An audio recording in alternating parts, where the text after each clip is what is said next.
you get full KP for all kills. If that's what that means, bro, that's actually so bad.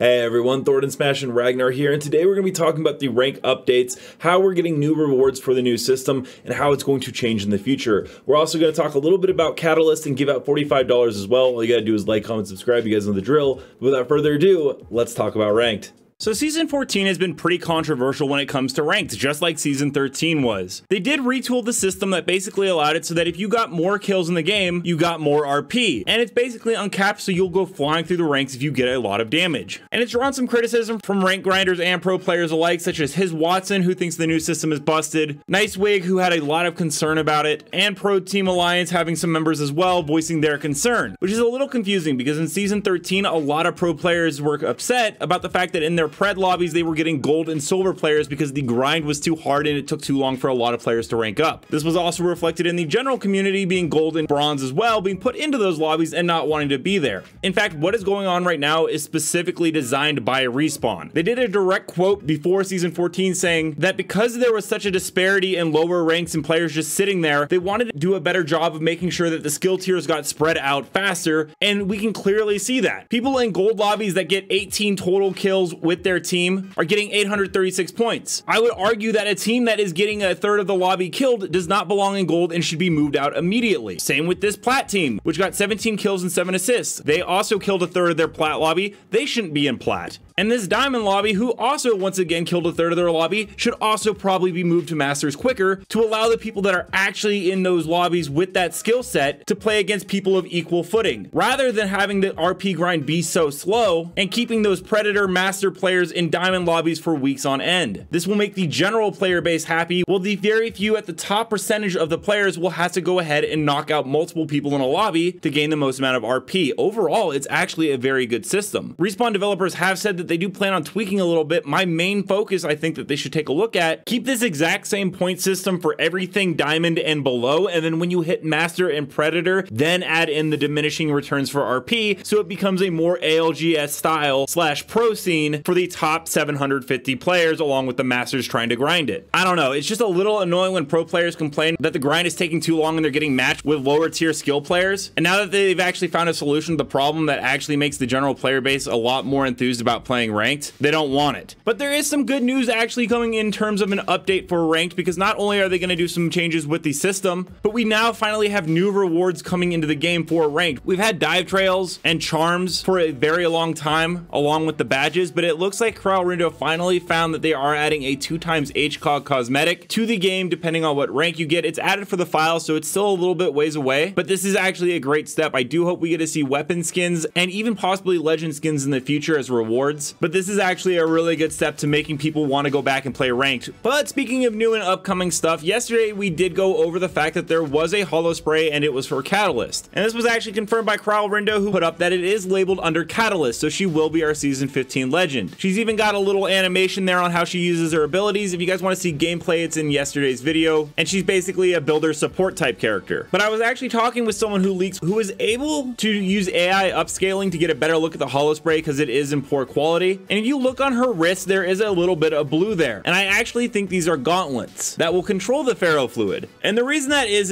it seems like it's fairly likely that we have actually seen who Catalyst is in the past, and they were actually first introduced in the comics as Subject Zero, that was experimented on by Dr. Renee Blaisley in the Ares division. Currently, she works as a mercenary for the Forgotten Families, and she wields a glowing gauntlet in battle. And if you recognize the name Renee, it may be because that is actually the name of Wraith, who was also a test subject, and that's how she got her void powers. But you also might be a little confused because why is Wraith a doctor here? Well, in her backstory before she forgot all her memories, she was actually a senior science pilot and did all these experiments, including working on Subject Zero. So I think it's fairly likely, if the gauntlets end up being correct, that the newest legend coming to the game will actually be a direct rival against Wraith. Let me and Ragnar know down below, how are you guys enjoying the new ranked meta in Season 14, and do you have any hopes for what you see in rewards in the future? And until next time, legends, keep slaying in the Outlands, and we'll see you out there.